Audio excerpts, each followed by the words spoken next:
ಪ್ರಿಯಾಂಕಾ ಖರ್ಗೆ ಅವರು RSS ನ ನೋಂದಣಿ ಮಾಡಿ 100 ವರ್ಷ ಮುಗ್ದಿದೆ ಅಂತ ಹೇಳ್ತಾ ಇದ್ದೀರಲ್ವಾ, ನೀವು ನೋಂದಣಿ ಮಾಡಿ ಅಂತ ಹೇಳಿದಕ್ಕೆ ಇವರು ದಲಿತರು RSS ವಿಚಾರವನ್ನ ಮಾತಾಡೋಂಗಿಲ್ಲ, RSS ವಿಚಾರಕ್ಕೆ ಬಂದ್ರೆ ಯಾರು ಇಲ್ಲಿವರೆಗೂ ಉಳಿದಿಲ್ಲ ಅಂತೇಳಿ ಸ್ಟೇಟ್ಮೆಂಟ್ ಕೊಟ್ಟಿದ್ದಾರೆ.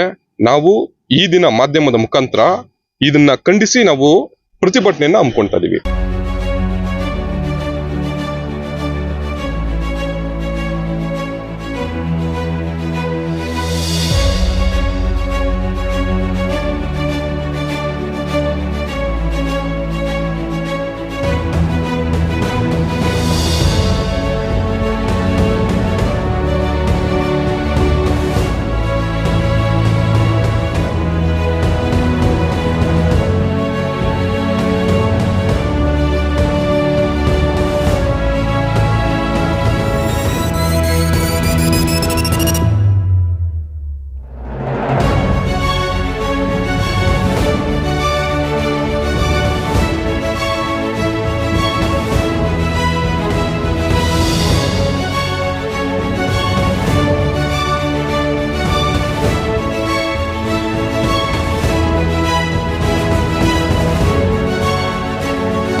ಸ್ಟೇಟ್ಮೆಂಟ್ ಕೊಟ್ಟಿದ್ದಾರೆ, ಅದ್ರ ಬಗ್ಗೆ ಏನು ಹೇಳ್ತೀರಾ?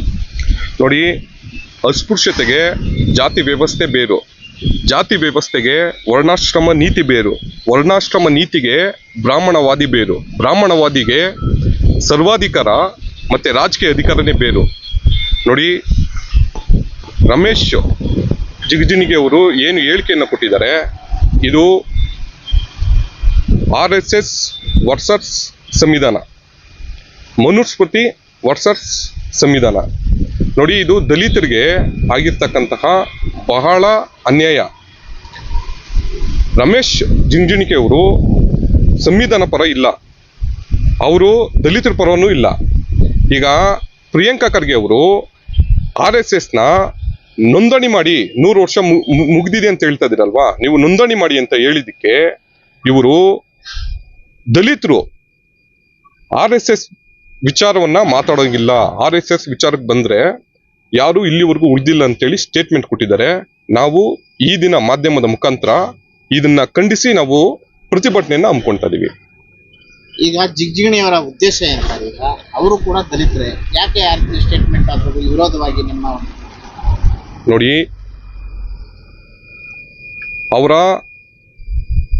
ಮೂಲ ಅಜೆಂಡಾ ಈ ದೇಶದಲ್ಲಿ ಅಗೇನ್ ಮನುಸ್ಮೃತಿಯನ್ನ ಸ್ಥಾಪನೆ ಮಾಡಿ, ಇಲ್ಲಿನ ಸಂವಿಧಾನವನ್ನ ನಾಶ ಮಾಡಿ, ಇಲ್ಲಿ ಇರ್ತಕ್ಕಂಥ ದಲಿತರನ್ನ ಮತ್ತೆ ಮುಸಲ್ಮಾನರನ್ನ ಇಬ್ಬರನ್ನೂ ಅಗೇನ್ ಹಳ್ಳಕ್ಕೆ ತೊಳಿಲಿಕ್ಕಂತೇಳಿ ದಲಿತರನ್ನೇ ಡಿವೈಡೆಡ್ ರೂಲ್ ಮಾಡಿ BJP ಮತ್ತೆ RSS ಮಾಡ್ತಾ ಇರ್ತಕ್ಕಂಥ ಷಡ್ಯಂತ್ರ ಇದು.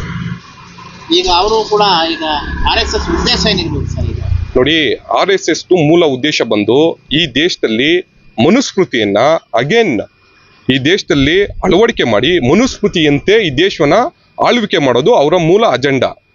ಮತ್ತೆ ಈ ದೇಶದ ಸಂವಿಧಾನವನ್ನ ಅವರು ಎಂದೂ ಸಹ ಒಪ್ಪಲಿಲ್ಲ. ಮತ್ತೆ ಈ ದೇಶದ ಧ್ವಜವನ್ನು ಸಹ ಅವರು ಒಪ್ಪಲಿಕ್ಕೆ ರೆಡಿ ಇಲ್ಲ. ಇದು ಅವ್ರ ಮೂಲ ಅಜೆಂಡಾ. ಈಗ ನಾವು ಕೂಡ ದಲಿತರಿಗೆ ಸ್ಥಾನಮಾನ ಕೊಟ್ಟಿದ್ದೀವಿ, ಅಧಿಕಾರ ಕೊಟ್ಟಿದ್ದೀವಿ ಅಂತ ಬಿಜೆಪಿ RSS ಹೇಳ್ತಾರೆ. ನೋಡಿ, ಬಿಜೆಪಿ ಮತ್ತೆ RSS ಇವರು ದಲಿತರನ್ನ ಕೇವಲ ವೋಟ್ ಬ್ಯಾಂಕ್ಗೋಸ್ಕರ ಇವರು ಬಳಸ್ತಾ ಇದ್ದಾರೆ ವಿನ ಇವರು ನಿಜವಾಗಿಯೂ ಸಹ ಅಂಬೇಡ್ಕರ್ ಸಿದ್ಧಾಂತವನ್ನ ಇವರು ಎಂದೂ ಅಷ್ಟೇ ಪಾಲನೆ ಮಾಡಲೇ ಇಲ್ಲ ಇಲ್ಲಿವರೆಗೂ. ಆದ ಕಾರಣ ನಾವು ದಲಿತರಾಗಿ ಪರಮ ಪೂಜ್ಯ ಬಾಬಾ ಸಾಹೇಬ್ ಡಾಕ್ಟರ್ BR ಅಂಬೇಡ್ಕರ್ ಅವರು ಏನು ಸಂವಿಧಾನವನ್ನು ಕೊಟ್ಟಿದ್ದಾರೆ, ಮತ್ತೆ ನಮ್ಗೆ ಸಿದ್ಧಾಂತ ಏನಿದೆ ಆ ಸಿದ್ಧಾಂತಕ್ಕೆ ಪರವಾಗಿ ಯಾರು ಇರ್ತಾರೋ ಅವ್ರ ಜೊತೆನಲ್ಲಿ ಎಲ್ಲ ದಲಿತರು ಇರ್ತಾರೆ. ಪ್ರಿಯಾಂಕಾ ಖರ್ಗೆ ಅವರು ಯಾಕೆ ರಿಜಿಸ್ಟ್ರೇಷನ್ ಮಾಡಿಸ್ಬೇಕು ಅಂತ ಅವ್ರ ಉದ್ದೇಶ ಏನು? ನೋಡಿ, ಅವರು ಈ ರಾಜ್ಯದ ಗೃಹ ಮಂತ್ರಿಗಳು, ಅವರು ಅವ್ರ ಕರ್ತವ್ಯವನ್ನ ಮಾಡ್ತಾ ಇದ್ದಾರೆ. ಅವ್ರ ಕರ್ತವ್ಯ ಮಾಡ್ತಾ ಇದ್ದಾರೆ. ಇವರು ನೋಂದಣಿ ಮಾಡಿಸ್ಲಿಕ್ಕೆ ಯಾಕೆ ಇಷ್ಟೊಂದು ತಡ ಮಾಡ್ತಾ ಇದ್ದಾರೆ?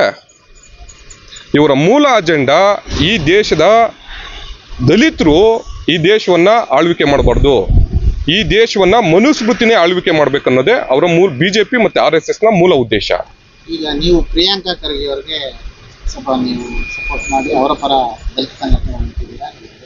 ನೋಡಿ, ಯಾರು ಪರಮ ಪೂಜ್ಯ ಬಾಬಾ ಸಾಹೇಬ್ ಡಾಕ್ಟರ್ BR ಅಂಬೇಡ್ಕರ್ ಅವರು ಕೊಟ್ಟಂತ ಸಿದ್ಧಾಂತವನ್ನ ಸಂವಿಧಾನವನ್ನ ಯಾರು ಪರಿಪಾಲನೆ ಮಾಡ್ತಾರೆ ಅವ್ರ ಪರವಾಗಿ ಅಂಬೇಡ್ಕರ್ ಅನುಯಾಯಿಗಳು ಸದಾ ಅವ್ರ ಜೊತೆನಲ್ಲಿ ಇರ್ತಾರೆ. ಈಗ ರಮೇಶ್ ಜಿಗಜಿಣಿ ಅವ್ರಿಗೆ ಆ ರೀತಿ ಸ್ಟೇಟ್ಮೆಂಟ್ ಮಾಡಿದ್ದಾರೆ, ಅವ್ರಿಗೆ ಕೊನೆಯದಾಗಿ ಏನು ಹೇಳ್ತೀರಾ ಸರ್?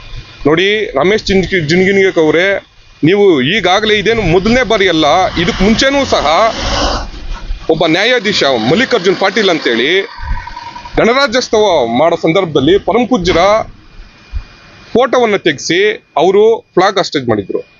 ಆದ್ರೆ ಆ ಒಂದು ಕಾರಣಕ್ಕೋಸ್ಕರನೇ ಕಳೆದ ಬಾರಿ ಬೆಂಗಳೂರಲ್ಲಿ ಬೃಹತ್ ಪ್ರತಿಭಟನೆಯನ್ನ ದಲಿತ ಪರ ಸಂಘಟನೆಗಳು ಹಮ್ಮಿಕೊಂಡಿದ್ವಿ, ಯಶಸ್ವಿನೂ ಆದ್ವಿ.